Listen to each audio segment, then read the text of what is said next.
Miniseri animasi Upin Ipin bukan main populernya di Indonesia. Beberapa hal tentang anak kembar yatim piatu ini mungkin sudah banyak diketahui publik, namun gak semua orang tahu fakta yang sesungguhnya loh.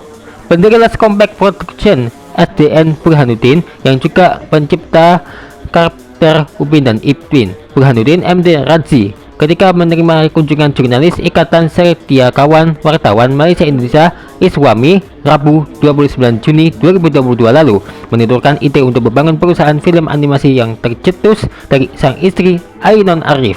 Banyak hal yang tidak diketahui publik ia ungkapkan, termasuk dalam buku yang dirilisnya beberapa waktu lalu.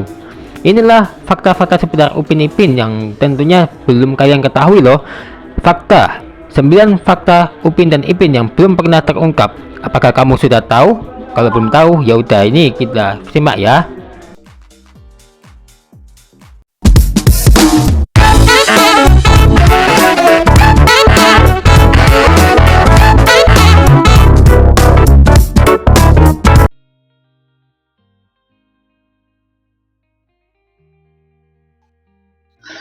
Yang pertama, awalnya pengusaha migas tajir Burhanuddin berikan Les Compact Upin dan Ipin untuk istri tercinta.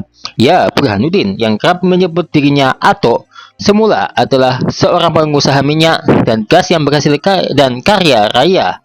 Kepiawaiannya di bisnis ini didapat setelah ia bekerja di Petronas selama sekitar 10 tahun. Ia mengawali karirnya sebagai jurutera sebelum memangku jabatan cukup penting di Petronas. Ia lalu membangun usaha bersama kawan-kawannya.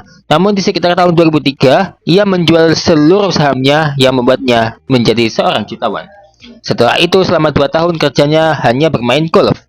Bahkan sang istri bertanya apa yang akan dia lakukan. Jawabnya hanya ingin menjadi pegolf profesional.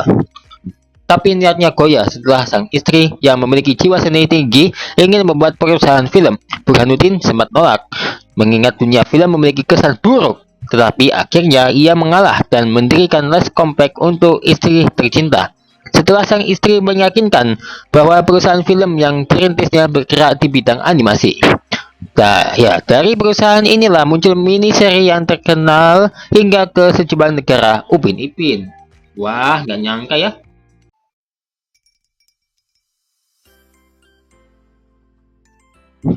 Siapa bilang ini bahasa Perancis? Enggak loh.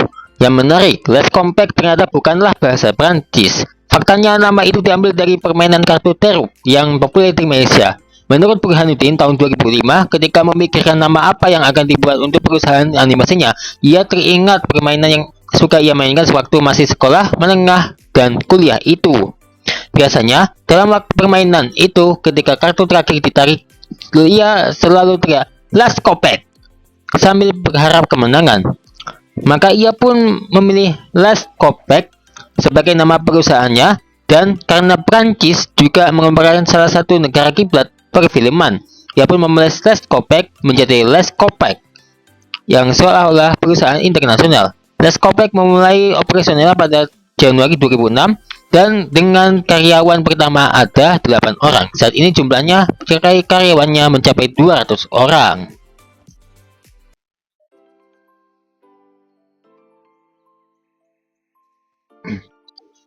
Yang ketiga, sangat tidak nyangka nih. Awalnya huruf O dan I bukan simbol nama Upin Ipin. Lah, terus gimana dong? Maksudnya ini apa sih? Kalau kamu suka nonton Upin Ipin, tentu tidak asing lagi dengan pakaian yang dikenakan si kembar ini. Betul. Upin selalu mengenakan kaos oblong berwarna kuning dengan pinggiran berwarna biru. Di tengah kaos terdapat huruf U. Sedangkan Ipin yang berkaos biru muda dengan pinggiran biru tua berhuruf I. Selama ini kita berasumsi huruf-huruf itu memang diciptakan sesuai nama karakter Upin dan Ipin. Ternyata tidak demikian loh. Faktanya, menurut Burhanuddin, huruf U dan I awalnya dimulai dari you atau kamu dan I atau saya. Les Compact memang belum menyiapkan nama khusus karena awalnya manajemen berniat membuat film geng pengembaraan bermula, bukan mini seri Upin Ipin yang ditayangkan di televisi. Ya, namun setelah kepulangannya dari Cannes di tahun 2007, mata Burhanuddin semakin terbuka dengan industri film animasi. Kemudian untuk memperkenalkan karakter-karakter yang ada di film geng pengembaraan bermula, Ia meminta anak buahnya membuat mini seri Upin dan Ipin sebagai bagian dari promosi. Tetapi terus ditolak karena dianggap mengganggu proses pembuatan film. Momen puasa di tahun itu pun menjadi debut Upin Ipin Let's Comeback, menyiapkan 6 episode yang bercerita pengalaman Upin dan Ipin berpuasa. Tetapi si kembar ini saat itu belum memiliki nama. Burhanuddin kemudian bertanya kepada para karyawannya apa nama yang pantas untuk kedua karakter ini. Lalu disiapkanlah huruf U dan I.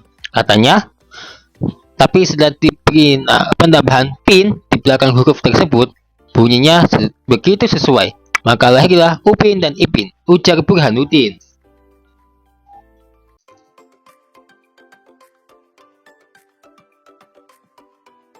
Yang keempat, asal muasal kenapa Upin dan Ipin yatim piatu dan botak? Ini nih, Burhanuddin yang oleh karyawannya kerap dipanggil uncle, menceritakan asal muasal si kembar Upin dan Ipin, anak yatim piatu. Menurutnya, produksi miniseri ini sangat pendek. Ia mengejar waktu agar seni ini bisa tayang di bulan Ramadan tahun 2007. Karena tidak ada waktu untuk menciptakan karakter ibu dan ayah Upin Ipin, maka di akhir seri ketika lebaran tiba, diceritakanlah Upin dan Ipin berziarah ke pemakaman dan katanya, dari situlah Upin dan Ipin diketahui yatim piatu. Untuk karakternya Upin dan Ipin yang berkepala botak semata-mata karena keterbatasan uang mereka yang belum mampu membeli software yang bisa membuat rambut. Katanya, jadilah Upin Ipin tetap botak. Jadi nggak ada teori-teori soal kenapa botak karena sakit atau gimana. Dan orang tuanya Upin Ipin meninggal karena kecelakaan itu sih beberapa tahun lalu sih sebenarnya sih ya juga sih. Tapi menurut kamu gimana nih? Setuju nggak? Ya harus setuju lah, masa enggak?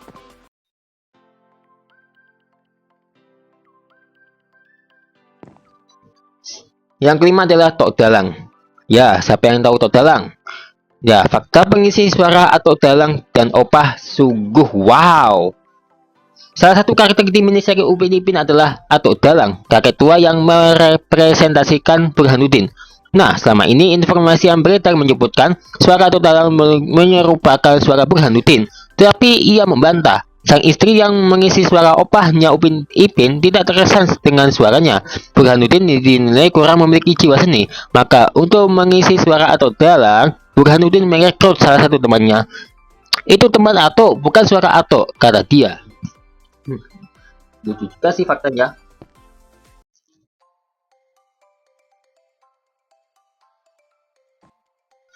Yang keenam, saat Upin dan Ipin berjaya di Indonesia, badai internal menerjang.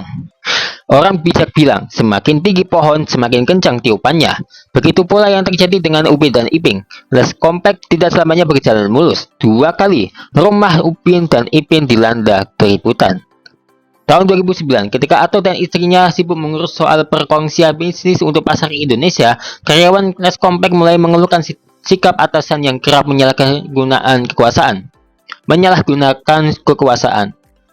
Gak hanya sering gak ada di kantor dan menggunakan uang perusahaan untuk kepentingan mereka, 8 orang yang masuk karyawan awal ini pun diminta mengembalikan saham dan diberhentikan. Burhanuddin pun mulai konsentrasi mengurus Les Kompak dan mengurangi main golf.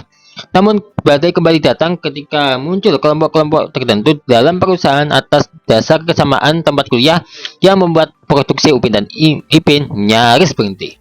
Kondisi ini berujung pada mundurnya sejumlah karyawan sehingga membuat atau mengubah struktur organisasi perusahaan agar semakin kuat. Tuh, mikir juga ya.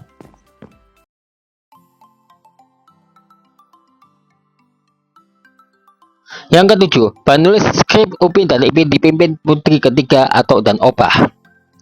Namanya Nur Nakuyah Burhanuddin, yang biasa dipanggil Kuyah. Ia merupakan putri ketiga Atok dan Opah. Semula tidak ada yang satupun anak Burhanuddin yang bekerja di Les Kompak. Kuyah sendiri awalnya bekerja di bidang properti. Saat masuk ke Les Kompak, Kuyah mendapat tugas membuat skrip alias naskah. Skrip merupakan nyawa dalam miniseri Upin dan Ipin yang mengandung banyak pesan moral. Setiap skrip harus lulus seleksi sang ibu. Kini Kuyah memimpin divisi konten dan membawahi 5 orang penulis skrip lainnya. Ia juga menjadi jembatan antara karyawan dengan kedua orang tuanya. Wah.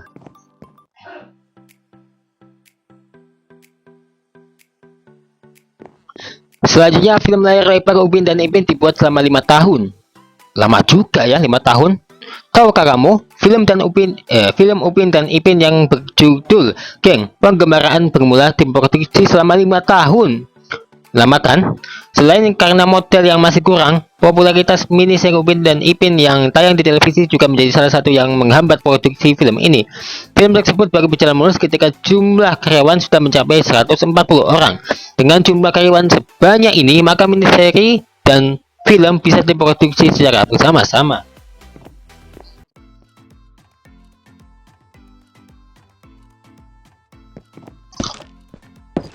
Terakhir, budi-budi Upin dan Ipin paling banyak didapati dari Indonesia loh. Wah, kok bisa sih? Jadi gini nih, mau tahu sumber penghasilan Upin dan Ipin?